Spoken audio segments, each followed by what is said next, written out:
Welcome to great Girikalan magic show. அலைகடலான திரண்டு வந்து ஆர்ப்பாட்டமே இல்லாமல் இங்கு அமைதியாக அமர்ந்திருக்கும் என் ரசிக பெருமக்களே, உங்கள் எல்லோருக்கும் என் அன்பார்ந்த முதல் வணக்கம்.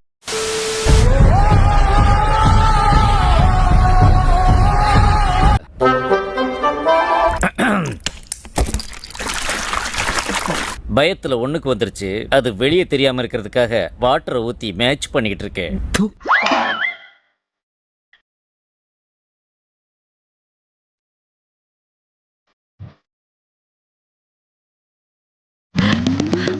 என்ன அதே மாதிரி பண்ணி தொலைக்கணுமா? கண்ணாயிரம் அந்த வெப்பன் சதி.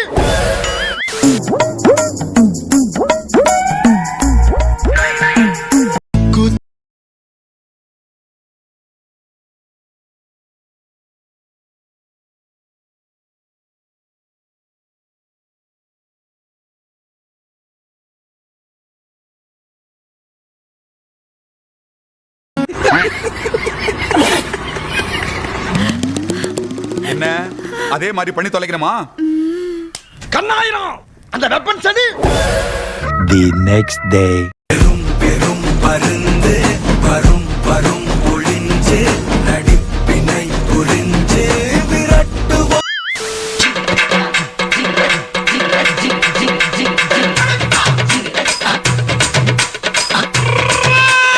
என்ன உங்க கழுதுகளை செத்து போச்சா? ஓ, குரலி வித்தையா? பொறுமை பொறுமை.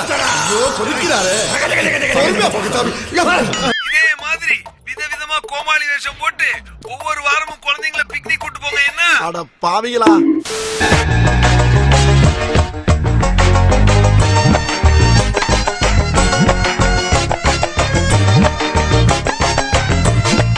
ஏதோ சார் இங்கிலீஷ்ல ஒரு வார்த்தை சொன்னீங்க, ஏதோ பண்ணுவேன்ட்டேன். விசில் அடிப்பவர்களை தியேட்டருக்கு அனுப்புங்கள். சட்டசபைக்கு வேண்டாம். சட்டசபையில் விசில் அடிக்க முடியாது. தியேட்டரில் தான் விசில் அடிக்க முடியும். விசில் அடிப்பவர்களை தியேட்டருக்கு அனுப்புங்கள். மக்களாம் வெக்கமே இல்லையாடா? சோறு தானே திங்கிற. எனக்கு எரிச்சல் வருது. இவனை நான் கெட்ட வாரத்துல திக்கி போடுவேன். Hey, I've seen this one.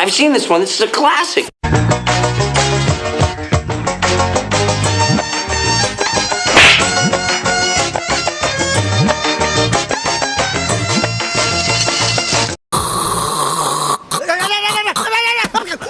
கரெக்டா அங்கேயே துப்பிட்டானே. திரு உதயநிதி அவர்களே, இன்னைக்கு இந்த நாட்டுடைய துணை முதலமைச்சர். ஆனா 2 மணிக்கு ஒரு இன்ஸ்டாகிராம்ல ரீபோஸ்ட் பண்றார். யாருடைய காலை தேடி நீங்க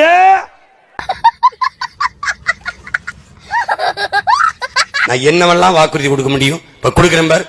ஒவ்வொரு வீட்டுக்கும் ஒரு ஹெலிகாப்டர் கொடுக்கிறேன். என்னென்ன சொல்றான் பாருங்க. கம்பி கட்டுற கதையெல்லாம் எடுத்து போடுறாங்க. ஏன் அறிவிக்கலாம் துபாயில சேக்கைக்கு கீழே பெட்ரோல் கிணறுக்கு பிளான் முறைகளை பாத்துருந்தேன்னு வச்சுக்க, இன்னொரு கோடி சொன்னா இருப்பட்டான். என் பாஸ்போர்ட்டை கடிச்சு துப்புன அந்த எலி மட்டும் என் கையில சிக்கிச்சுன்னு வச்சுக்க. இந்த மாதிரி வரும் சட்டமன்ற தேர்தலில் போட்டியிடவில்லை என்று அறிவித்திருக்கும் கமல்ஹாசனின் மக்கள் நீதி மையம் வெறுப்பு மனு கட்டணமாக 60 பேரிடம் வசூலித்த 30 லட்சம் ரூபாய் பணத்தை திருப்பித் தர முடியாது என்று கூறியதால் அக்கட்சி நிர்வாகிகள் எம்எல்ஏ சீற்றும் கொடுத்த காசும் கிடைக்காமல் ஏமாற்றம் அடைந்திருக்கிறார்கள். ஆனா மரியாதை என்கிட்ட புரியல, காசு கொடுத்துருங்க. அத செலவு பண்ணிட்டேன். ஏட்டையா திருப்பி கொடுத்துருங்க. இருந்தா தரமாட்டானா? உண்மையிலே செலவு பண்ணிட்டேயா? மறக்காம சர்ப்ரைஸ் பண்ணுங்க. Thank you.